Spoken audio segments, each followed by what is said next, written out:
Hello दोस्तों, last video में हमने केमिस्ट्री डिस्कस किया था और इसमें हम फिजिक्स को डिस्कस करेंगे। इसको मैंने 4 पार्ट में डिवाइड किया है। फर्स्ट पार्ट में हम इंट्रोडक्टरी पार्ट ऑफ फिजिक्स को कवर कर रहे हैं।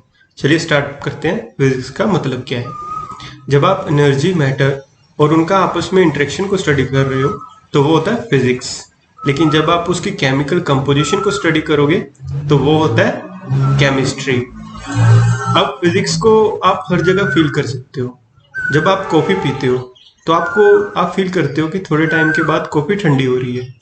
तो उसमें से क्या होता है कि उसमें हीट एक्सचेंज हो जाता है आउटसाइड एनवायरनमेंट में। तो वो क्या है, वो एक तरह का फिजिक्स है। आप कहीं पे हिट करते हो तो एक फोर्स एक्सर्ट कर रहे हो, वो भी फिजिक्स है। और इसको मेजर करने के लिए आप क्या करते हो, आपके पास यूनिट्स हैं। तो वो यूनिट्स 2 तरह के होते हैं, fundamental and derived units. Fundamental units कौन से होते हैं? जो कि बेसिक यूनिट्स होते हैं, जैसे कि लेंथ, टाइम, मास एक्सेट्रा। इसको आप ब्रेक नहीं कर सकते। और जबकि डिराइव्ड यूनिट्स में क्या करते हो, आप बेसिक यूनिट्स को लेके, आप फंडामेंटल यूनिट्स को लेके उनको मिला के जो यूनिट बनता है उसको आप बोलते हो डिराइव्ड यूनिट्स। जैसे कि स्पीड। अब स्पीड क्या होता है, लेंथ अपॉन टाइम।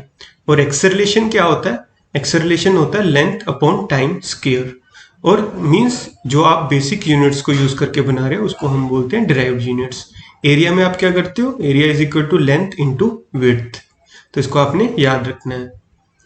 अब बेस क्वांटिटीज कौन कौन सी हैं? लेंथ, मास, time, temperature, electric current.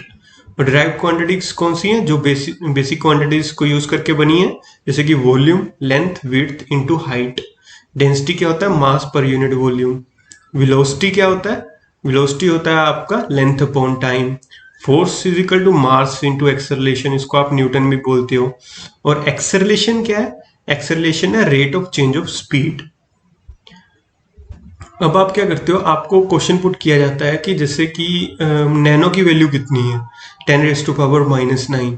Means आप क्या करते हो कि जो फिजिकल क्वांटिटीज होती हैं, जब वो करोड़ मिलियन में चली जाती हैं तो आप उसको रिप्रेजेंट करने के लिए एक प्रीफिक्स यूज करते हो, जिसको हम एक मल्टीप्लिकेशन फैक्टर हम उसको देते हैं। जैसे कि टेरा का मल्टीप्लिकेशन फैक्टर है 10⁻12। अब आपने इसको 10⁻12 को अगर आप लिखोगे कहीं पे तो मतलब वो समझना, उसको पढ़ना मतलब बहुत अनकन्वीनियंट रहता है। तो इसको आप प्रीफिक्स के साथ इसको रिप्रेजेंट करते हो। तो इसको आपने याद रखना है। ये हमेशा ऐसा यूनिट्स में ही मेजर होती हैं। और सर इसाक न्यूटन। अब फिजिक्स को स्टडी करने के लिए बहुत से साइंटिस्ट आए, सभी ने अपने अपना थ्योरी दिया, लेकिन उनमें से सबसे फेमस साइंटिस्ट हैं जो हैं वो न्यूटन। इनके 3 लॉज ऑफ मोशंस बहुत ही ज़्यादा फेमस हैं और इन्होंने एक लॉ ऑफ ग्रेविटी भी दिया था। चलिए स्टार्ट करते हैं इनके लॉज ऑफ मोशंस के साथ। Newton first law of motion क्या बोलता है कि अगर कोई चीज़, अगर कोई ऑब्जेक्ट रेस्ट पे है तो वो रेस्ट में रहेगा, अगर मोशन में है तो मोशन में रहेगा, जब तक उस पर कोई एक्सटर्नल फोर्स अप्लाई नहीं होती। मान लो आपके पास एक बॉल है, वो रेस्ट पे है, वो पड़ी है वहीं पे, वो तब तक वहीं पे पड़ी रहेगी जब तक आप उस पे कोई फोर्स नहीं लगाओ, आप उसको हिला ना दो या आप उसको किक ना कर दो। तो ये न्यूटन फर्स्ट लॉ बोलता है। और अगर आप इसको सोचोगे तो आप फील करोगे कि यार मतलब कोई चीज़ है अगर कोई मूव कर रही है तो वो तो हमेशा मूव भी करती रहनी चाहिए, पर ऐसा तो होता नहीं है। तो यो इसलिए नहीं होता है क्योंकि वहाँ पे हमारी जो अर्थ है वहाँ पे फ्रिक्शनल फोर्स भी है और एयर रेजिस्टेंस भी है। तो इसके कारण क्या होता है कि मान लीजिए कि बॉल मूव कर रही है विद वेलोसिटी, मान लो 10 km/h की स्पीड से वो मूव कर रही है, लेकिन आप देखोगे थोड़े टाइम के बाद वो जाके कहीं पे रुक जाएगी। वो किस लिए रुकेगी? क्योंकि उसके ऊपर एक फोर्स लगती है जिसको आप बोलते हो फ्रिक्शनल फोर्स। तो न्यूटन का लॉ कहाँ पे वैलिड होगा? न्यूटन का लॉ वैलिड होगा यूनिवर्स में। अगर आप आउटसाइड इन्वायरमेंट चले जाओगे, अर्थ के बाहर चले जाओगे, तो आप देखोगे कि वहां पे अगर कोई चीज ऑब्जेक्ट मूव कर रहा है तो वो उसी वेलोसिटी और उसी डायरेक्शन में मूव करता रहेगा जब तक कि उसको कोई एक्सटर्नल फोर्स अप्लाई ना हो। चलो Newton second law. Newton second law force बताता है कि कितनी फोर्स है, उसको मेजर करता है। तो उसको मेजर करने का फॉर्मूला न्यूटन ने बताया, मास इनटू एक्सेलरेशन। अब आप देखो कि एक छोटी सी बुलेट है, अगर वो बहुत ज़्यादा तेज स्पीड से चल रही है तो उसका क्या होगा, उसकी फोर्स क्वांटिटी ज़्यादा होगी।